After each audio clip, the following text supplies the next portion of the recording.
You're listening to She's the Business podcast.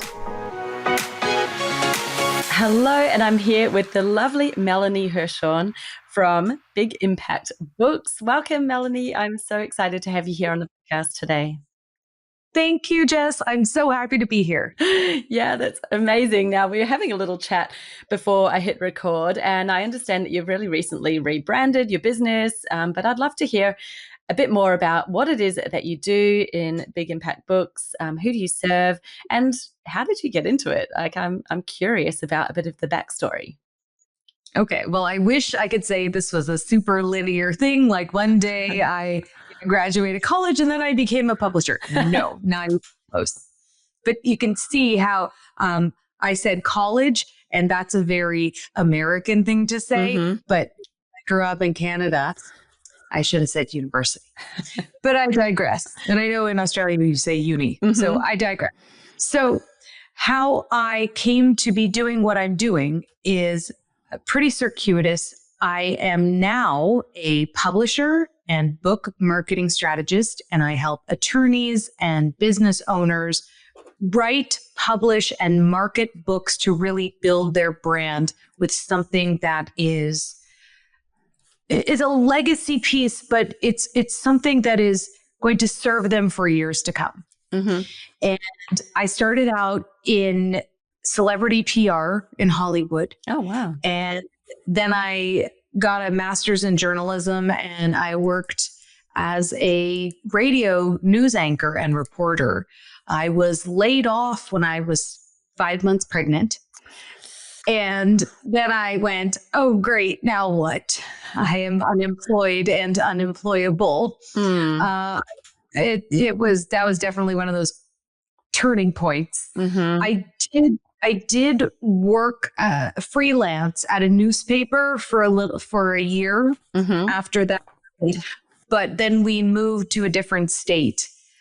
We moved from Pennsylvania to Arizona, and I had to start again.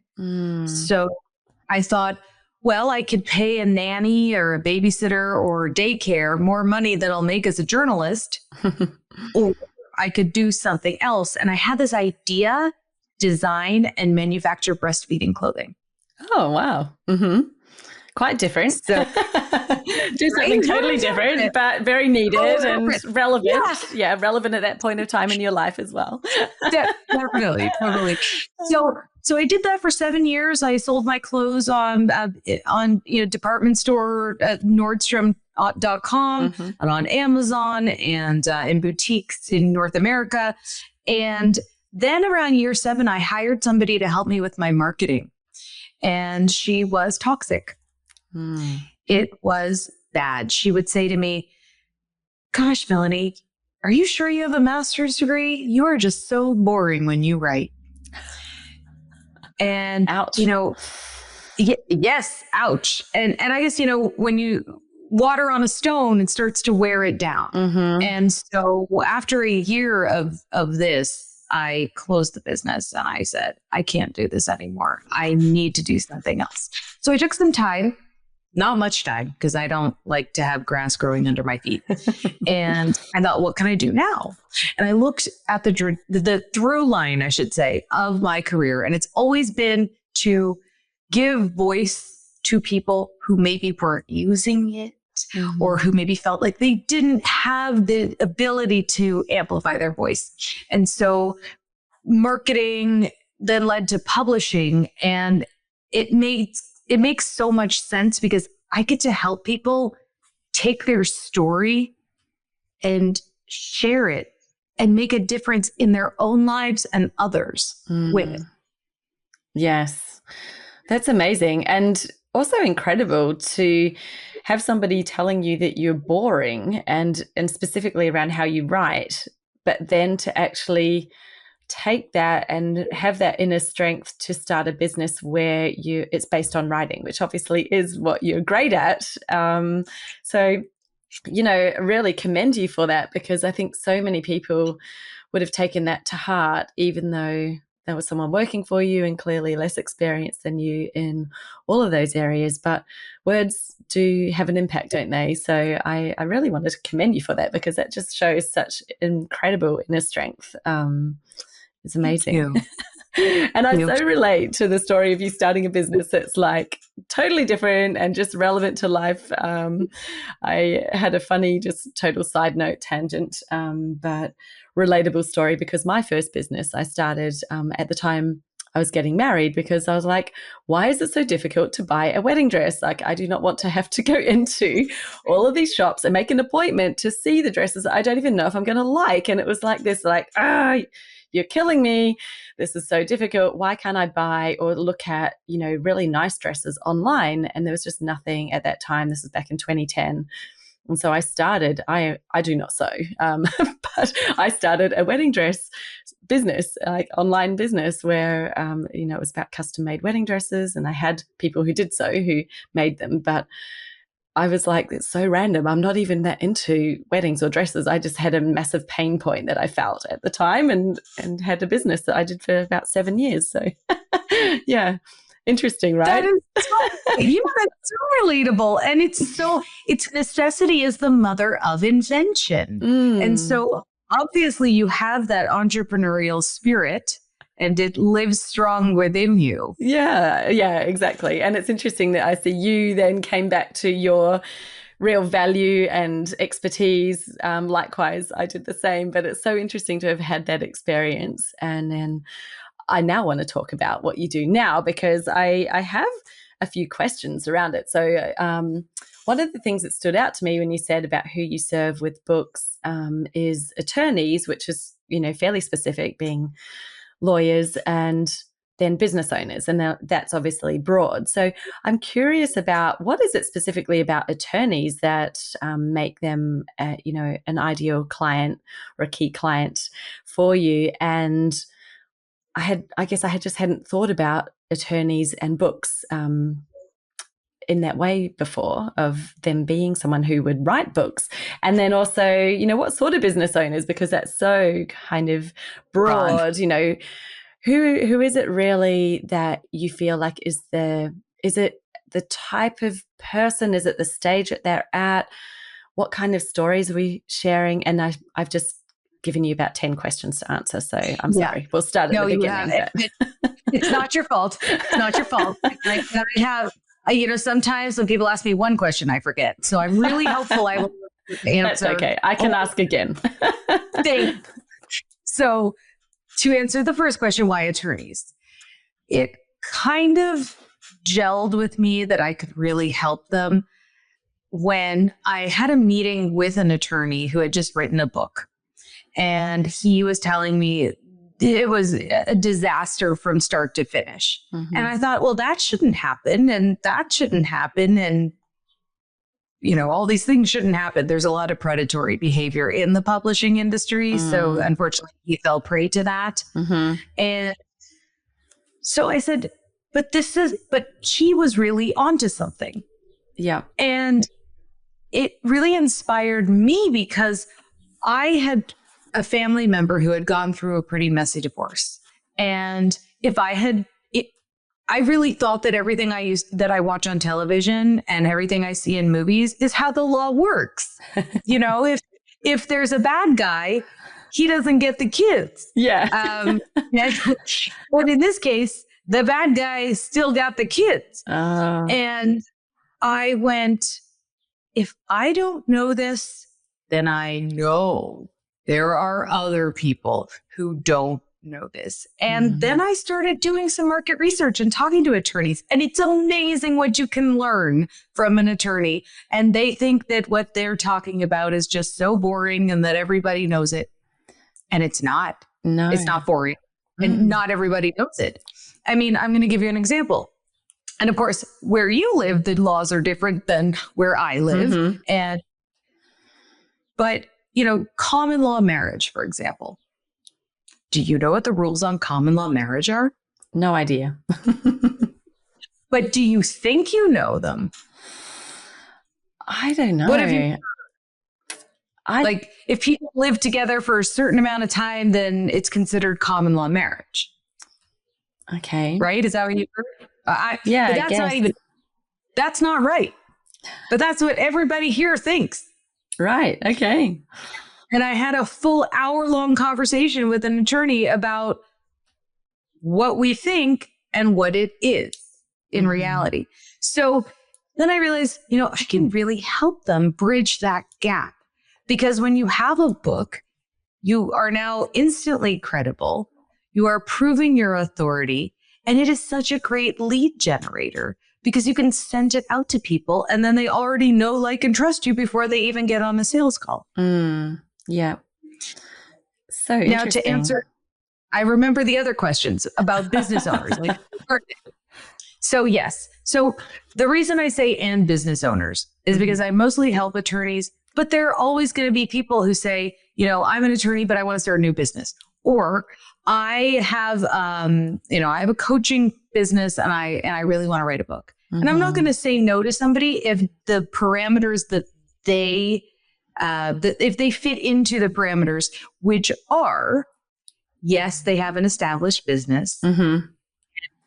And they see that the missing thing for them, the missing piece for credibility, for all this fun, stuff about building your authority is that they don't have a book. They see that they should have a book so they can open up more stages. They want to get more media opportunities, things like that come to authors. So they have to have a viable business that they've been doing for 5 years or more. Okay. So that's great. So the other part of it is somebody who, they're in business, and let's just, because it's easy to frame it around attorneys, and that's a great place to have all these, the visualization of what this means kind of coming from. So they're in business, and when is a good time for them to think about writing a book? Like, at what point is somebody ready to say, right, well, I've really got something to share, and I have, because, yeah, I guess I'll start with that question. I won't go on with 5 more. I'll save them. So what is a good time? Good time. Oh, and thank you because my brain, I do my best. A good time is when they realize that they have been repeating the same answers to questions for a very long time now. And wouldn't it be great if they could actually have a physical, a tangible product that they could share with people and leverage their time a bit better? Right. That's really great. So I guess and this is my marketer's brain probably switching on straight away, because I'm straight into the detail of like, well, people don't tend to know that they don't know that what they think about the law is wrong until they actually then need to know it or discover it. So they're already in whatever situation is happening when they're starting to find out that, oh, it's not what I thought, it's something else, and now I'm in trouble, and now I need an attorney or whatever. So I guess what was curious to me is, like, it's a very specific timeline in a client's life, or, in with the attorney-client relationship.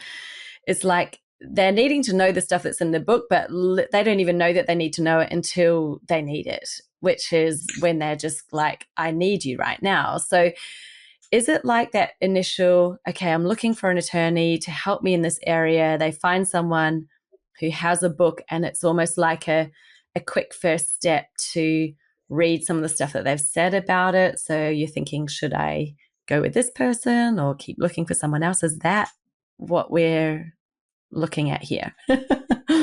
Yes. And because there are a lot of different kinds of attorneys, if we're going to talk about like the personal injury attorneys, they really, for them, it's more of a numbers game. So somebody who's been hurt in a car accident isn't going to sit and write a book and decide.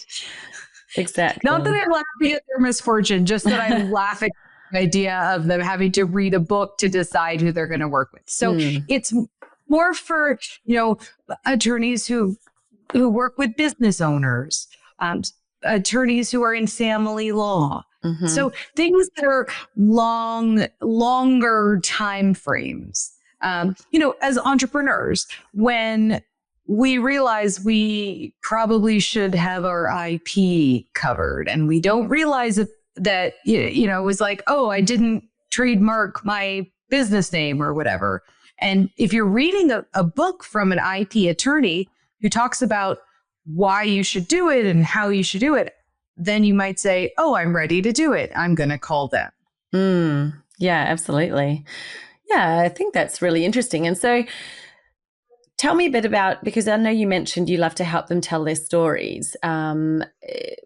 What's the sort of, because I'm kind of seeing there's the information and their knowledge and the big knowledge gap that they kind of can fill with a book. But then I'm interested to hear about the stories and the personal part of that. How do they merge together into one book, or are they two different styles of books that you help them to write? So I'll give you an example. I have a client who wrote a really great how-to book.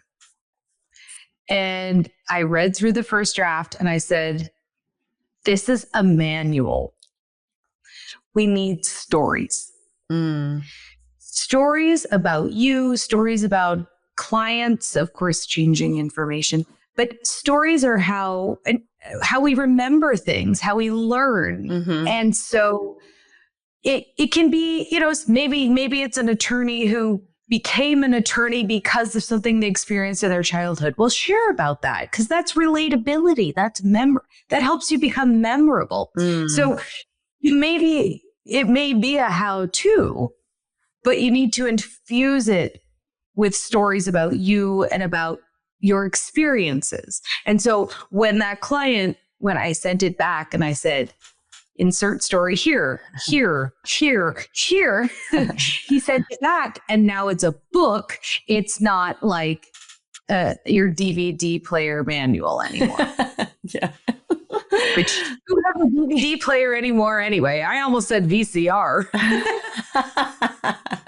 That's so funny. I totally get what you mean. And yes, stories. I can think of so many books where, really, I guess the framework of the book was information, but it was explained through stories. And the bits I remember are the stories. And, you actually you often remember them in quite a lot of detail because that was how it landed for you. Like, okay, now I get it and understand it because I heard the story. And what a great way to remember that information. Better than a bullet point or a paragraph or whatever it was. I mean, you repeat a bullet point or a paragraph in your brain over and over, but it's just not going to sink in the way a story does. So then so all of that goes into a book, but then also before they even start writing, our goal is to make it marketable. So we're sort of reverse engineering, what is going to be a really great marketing plan for your book so that it works for you. Because I sort of briefly touched on the predatory stuff, and it's unfortunately real. I too sort of fell prey to it. I had started working with a publisher to publish my book. And I was reading on my iPad, fun story. I can't read actual books at night because my husband doesn't like it when I have a light on. So I read on my Kindle app. And I'm reading a book. I don't know which one. And I get to the end of the page and I realize that I haven't read a single word because I've been in my head. What am I thinking about? And I realized I don't trust this publisher. I'd already paid them to publish my book and I didn't trust them. So once I acknowledged that in my conscious mind, I was able to sleep and I woke up the next morning and I got out and I published my own book shortly thereafter. And the reason I didn't trust them was there were a lot of promises. We're going to do this and we're going to do that and we're going to get you editing and this. But there's a lot of crap that gets put out online. And I wanted my book to look professional and really, be on brand. Mm. And so that's something that I help my clients do. It's very important for it to, when you open it up, for it to look excellent. Yeah. Absolutely. So I feel like I got myself off on a tangent now.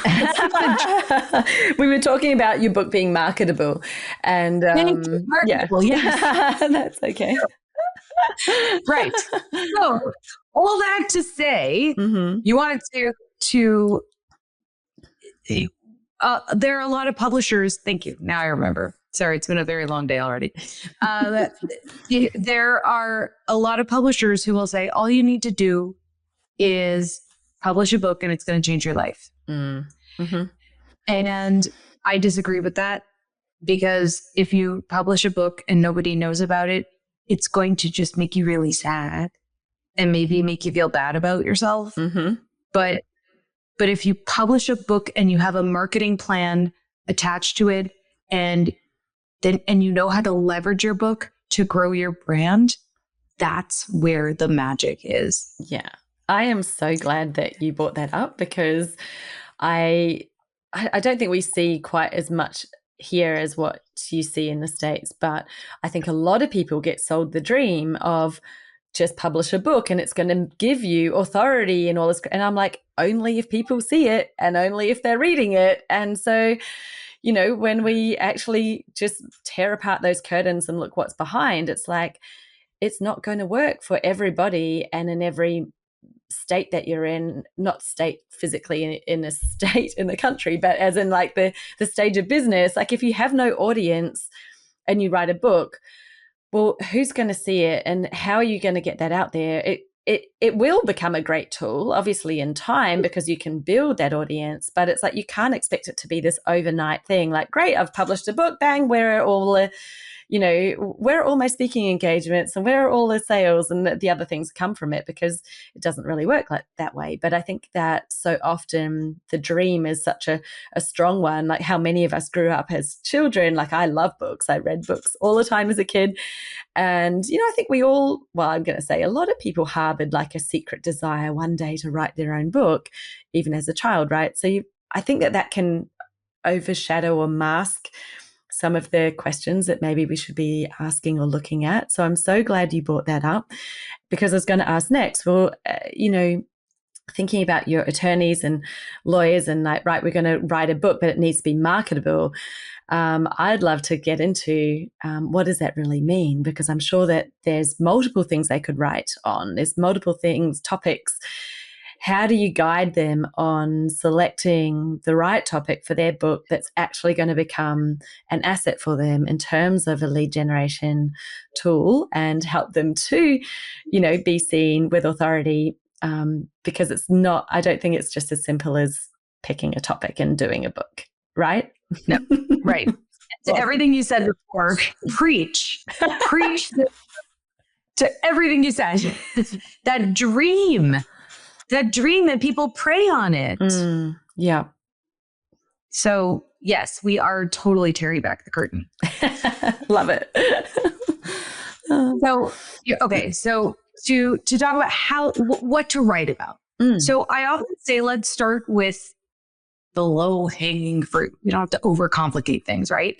What are the top 10 things that people ask you that all the time and you find yourself answering all the time?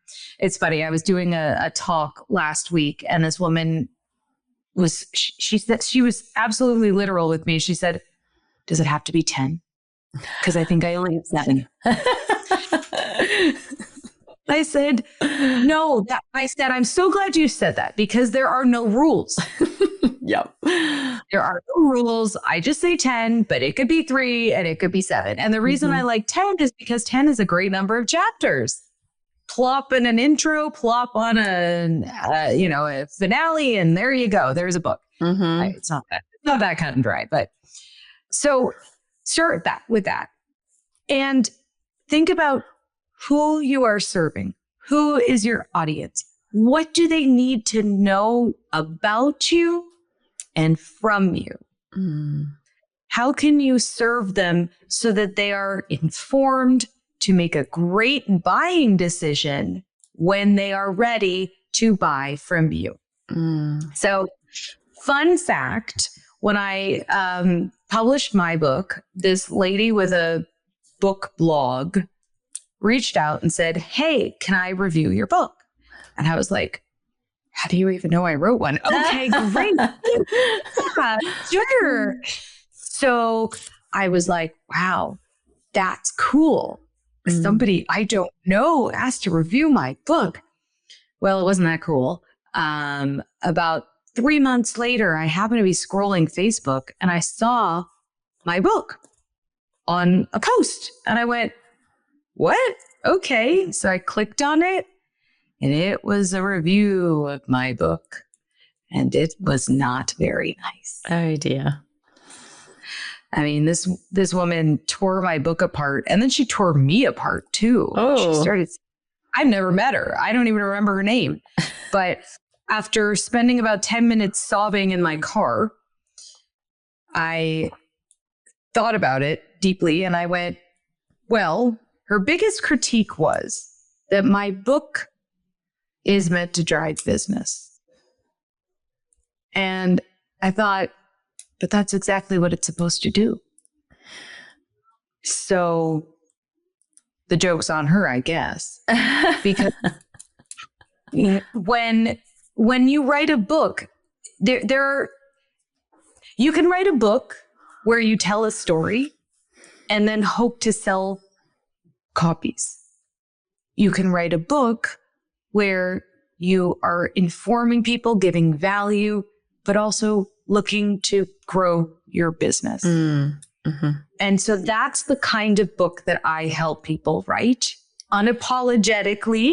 Yeah, absolutely. Because you're still giving great value. It still took me 2 years to write the book. And I know that there's really great value in it.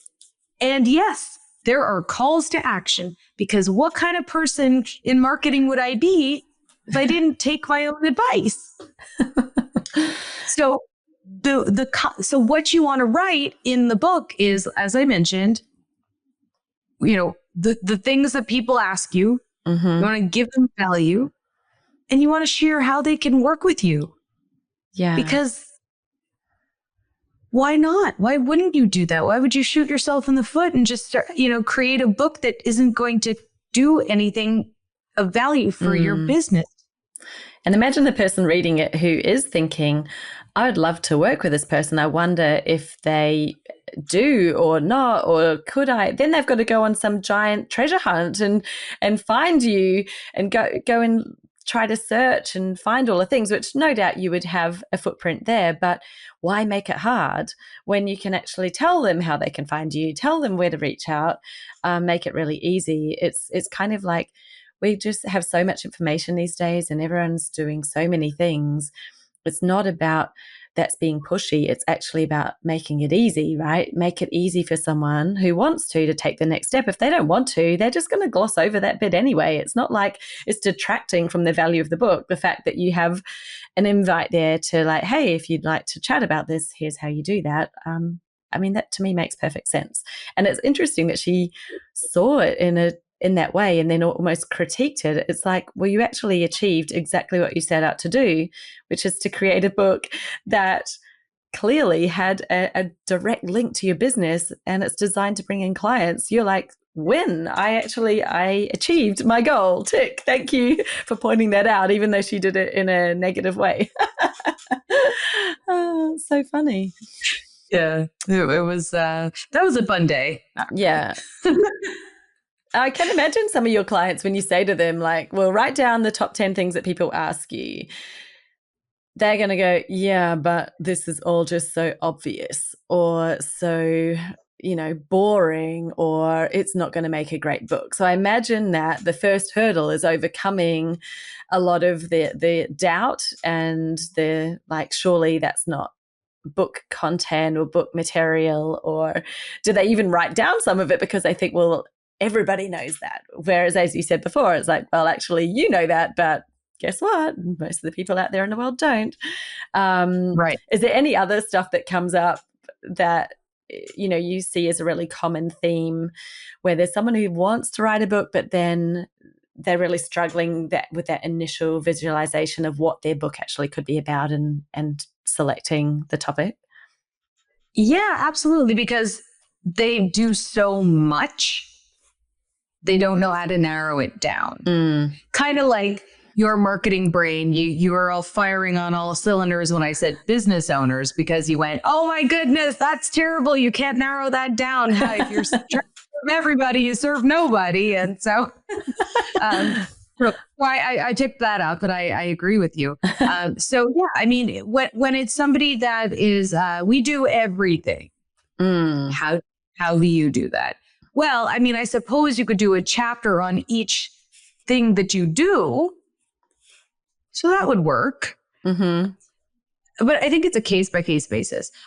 There's this lovely gentleman that I met with. He's a wealth advisor, so he's not an attorney, but he was telling me that he's been writing this book, and it's been taking him years to just get a first draft.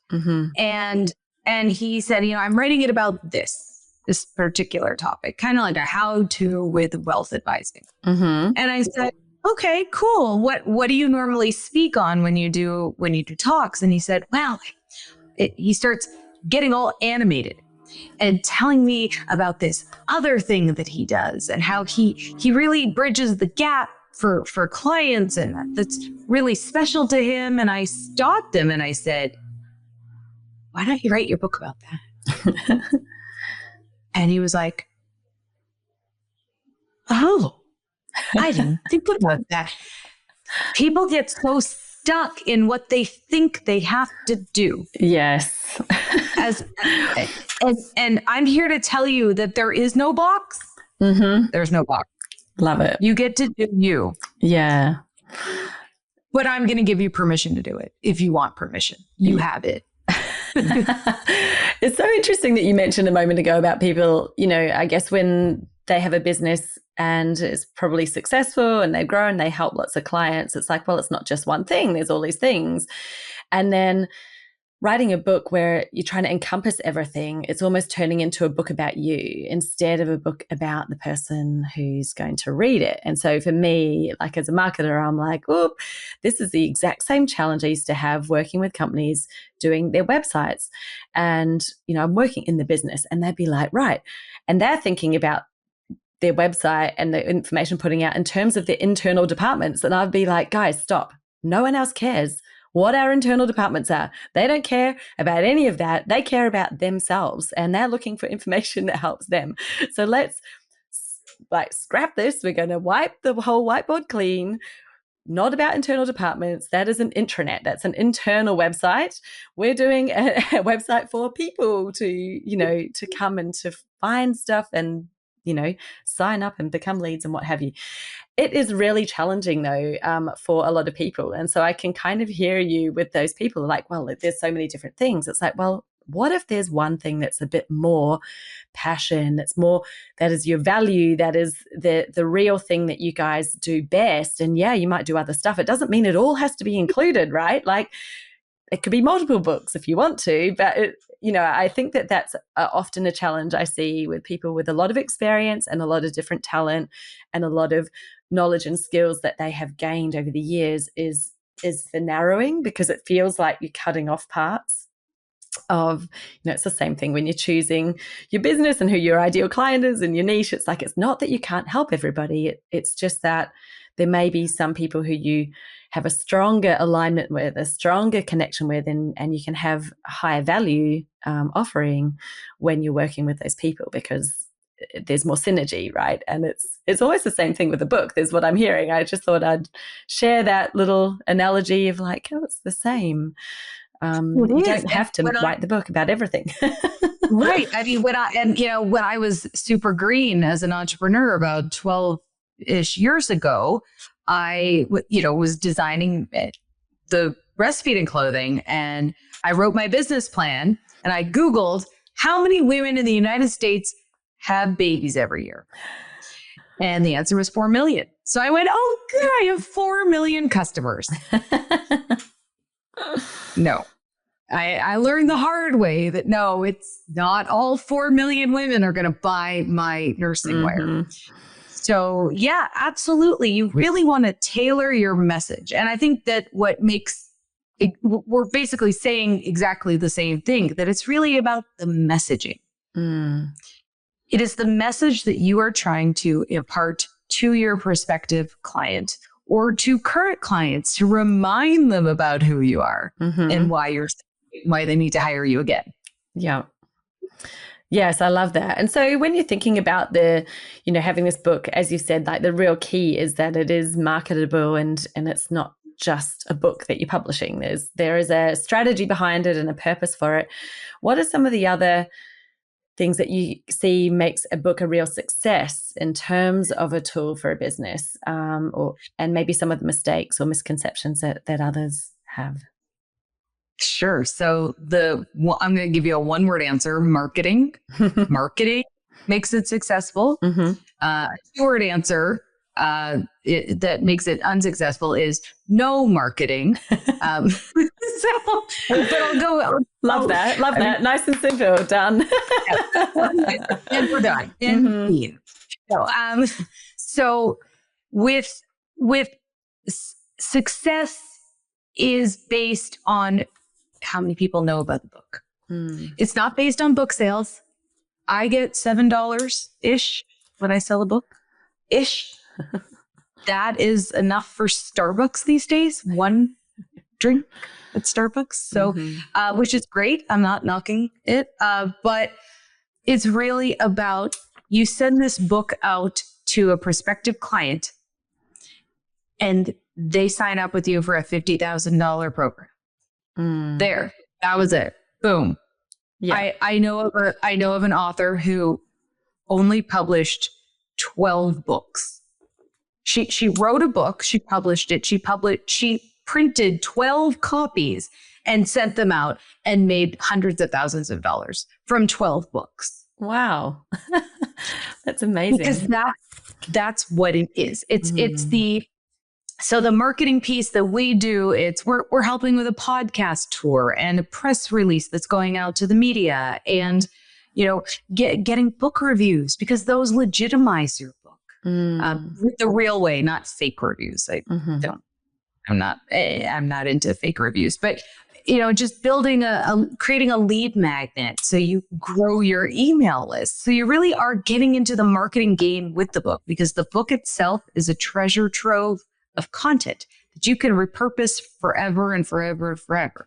Yes. Yeah. So, I remember there was a second question here. See, I'm getting the hang of this. Doing very well. Thank you. That the mistakes. So the biggest one I see is people who publish a book and they are so focused on the launch. It's like, okay, I'm going to launch my book. It has to be the perfect date. And then I'm going to plan this and this and that. And then they launch the book. And then about a month later, nothing's happening. They didn't plan for long-term marketing. They just were so focused on that particular date. And then the confidence starts to lower. And then they start to think, oh, maybe my book's not any good. I'm just going to put it in a closet and move on to the next thing. And they stop sharing about it on social media and they stop sending it out. Your book doesn't fall off a cliff. And if it has evergreen content, you can send it out for the next 10 years. Yeah. And then, if you're like, all right, well, I don't like that it says copyright 10 years ago, reprint it, do a reissue, a second edition. Yes. Oh my goodness. So it's that really is interesting. That coming with that long-term strategy piece for the marketing. And the launch is actually like the very first step, right? It's like, that is the start of the whole plan. It is not the plan, is the And I launch. mean, like, exactly. And it's not. And, having a bestseller campaign, we help our clients do that, Mm-hmm. with the intent of potentially becoming a bestseller on Amazon. But that's not a marketing campaign. That that's a nice to have. Yeah. Yeah. That's all it is. It's a nice to have. Mm. And so I this is not a popular opinion, but I would be happy to just get rid of launches entirely and just like have your book slide into people's DMs, so to speak. Where it's like, okay, it's here now. It's been here this whole time. You didn't notice? Well, get with the program, as opposed to, okay, everybody, my Yeah. book's in 3 days, in 2 days. Because there's so much, we put so much pressure on ourselves. Mm. And then it's like, no matter what, it's not going to be as exciting and as joyful for you if you put all that pressure on yourself at the Yeah. launch. Yeah, and it ties everything down to like a certain date or time frame. And, really what happens afterwards is they probably just go into launch free fall because they're like all of that energy, all the expectation, the weight of it all has been so much to carry. You have that moment and then, maybe you didn't sell as many copies as you thought, or it didn't, people are supporting, but they're not buying. And then you dive into this deep, deep hole. And yeah, I can imagine for some people that it's probably really hard to even just get back out of it and think about, well, that was just the first moment in time, right? You've now got a book. Congratulations. Like what a fantastic, asset. It's all that time and effort that you've put into writing it. That is now an asset that you can use in so many different ways. And I think one of the, maybe a great question to finish on or to start to finish on, because I'm not sure where we'll go with it, but it was just around, you mentioned with the lead magnet, is the book itself a lead magnet, or do you use a lead magnet to get people to the book? Like, how do you see the book fitting into a marketing strategy for the business? I do believe that the book is a phenomenal lead magnet. Mm-hmm. Absolutely. Absolutely. But you can't, I mean, not that you can't always find out who buys the book. Mm.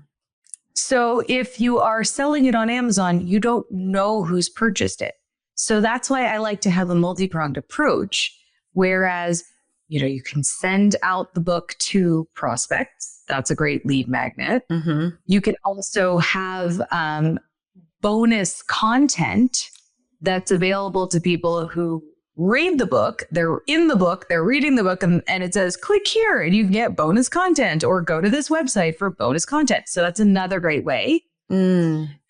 And then, if let's say, I'm just going to be super meta right now. Let's say I'm an author and I'm on a podcast and maybe it's Jessica Osborne's podcast and we're talking about lead magnets. And I say, you know what? I have a great gift for your listeners. That's another way to have somebody get the free gift, the lead magnet. And then in the further email, they're going to see, oh, hey, by the way, Melanie wrote a book in the nurture sequence. Yeah. So they're getting it 3 different ways and more. And because we're in I think it was like the 7 touch points of marketing. Now it's like the 2,500 touch points of marketing. Maybe now if you take a hammer and I get hit over the head, I'll remember what you were talking about. Yeah. So the more that you can, however you get them, the better. Mm-hmm. Yeah, I love that. Like creating pathways from it. They might be already on your list and then find out about the book and then buy it, or they might get the book first and then there's an option within the book for them to come onto your list because, I love that special bonuses or something for readers. And, really, wow, the imagination just runs wild with all the different things that you could do there and what you might be able to offer them. I think that's so simple. It doesn't have to be difficult, does it? It's just more about creating that alignment and creating some connection points between these separate things. So the book is not just a standalone piece on its own. It's actually you're connecting to it through what else you're doing. And from the book, there are connections as well back in so that you're bringing people in and keeping them in your world and helping, it's nurturing, isn't it? That's right, really the basis of when we talk about nurturing your leads. Absolutely. And just think, if you help one person, what you're changing somebody's life with your work. That too is a big deal. That is a big deal. I love that. Now I think the final question I have to ask you today is, what is it that you wish that you had known before you published your book? I love this question. I don't think anyone's ever asked me that question. Really? Oh, yeah. Came to me. Oh, great question. What do I wish I had known before I published my book? Wow. Okay. I wish that I had known that it wouldn't be the only book I'd ever publish. Okay. And why is that? Because I'm already writing another book. But when I published that book, I was like, this is it. I'm a one-hit wonder. This took everything out of me, and I'm never going to do another book. And I have to put everything into this book because I will never write another one. So that pressure that I put on myself, thinking that I was never going to get another chance, I wouldn't have done that. Okay. Yeah. And trying to fit everything that you thought needed to go into one book. Like, how do I make sure everything is in here? I can imagine that's, a lot, because then you're thinking, what if I've missed something? And that whole fear of, like, what if I missed something critical? But now you've got another book that you're writing. Amazing. So, oh, well, that is really cool. I love that. And yeah, I think once you've done something once, it can become a lot easier another time, can't it? Because you've done so much learning on that initial journey, to then go down it again are you finding it easier, faster, more enjoyable? All three of those things. Easier, more enjoyable. I was able to lay out the outline in like an hour, and it's coming a lot quicker to me now. And also, I think that having the marketing background that I have makes it easier to write books like this, and looking at the long game, as opposed to, this is just a book. It's like, what is this book going to do?